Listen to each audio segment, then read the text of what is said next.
वाबुदू सल्ली अला रसूल करीम अम्मा बाद फ़ाउज़ु बिल्लाहि मिनश शैतानिर रजीम बिस्मिल्लाहिर्रहमानिर्रहीम। अस्सलामु अलैकुम मुअज़्ज़िज़ सामिईन किराम। आज हम जिस दिन को यौम-ए तकबीर के नाम से जान करते हैं वो सिर्फ एक तारीख नहीं बल्कि पाकिस्तान के गैर मुतज़्ज़र अज़म खुदाई और दिफाई ताकत की वो गूंज है जिसने दुश्मनों के दिल दहा दिए थे।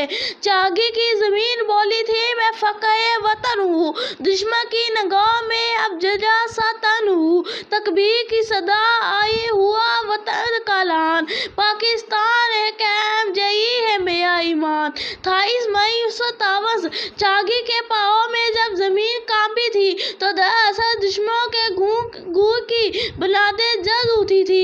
ये वो दिन था जब पाकिस्तान ने दुनिया को बता दिया था कि हम अमन के ख्वाजूर हैं मगर अपनी आज़ादी, खुद मुख्तारी और बका पर कभी समझौता नहीं करेंगे।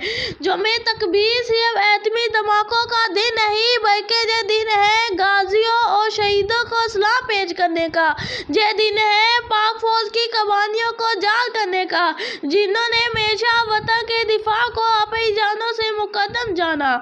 ऐ पाक फौज के जानो तुम बर्फीले मौजों पर खड़े हो, तुम तपते रेगिस्तानों में कष्ट करते हो, तुम हर लम्हा जागते हो ताकि हम चीन की नींद सो सके।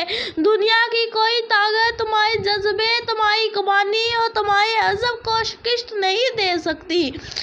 हमें फ़ख्र है कि हमारा मुल्क एटमी ताकत है मगर हमें इससे ज़्यादा फ़ख्र है कि हमारे पास ईमानदार व हिम्मत और नासाब फौज है जो ना सिर्फ सरहदों की मुहाफ़िज़ है बल्कि जलते शराब और हर आफत में कौम के शाना बशाना खड़ी होती है।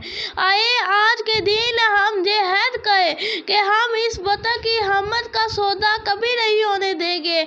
हम अपने सिपाहियों की कुर्बानियों को कभी फरामोश नहीं करेंगे और हम पाकिस्तान को तरक्की, अमन और इत्तेहाद की राह पर हमेशा आगे बढ़ाएंगे। पाकिस्तान जिंदाबाद, पाक फौज जिंदाबाद। यौम-ए तकबीर मुबारक हो।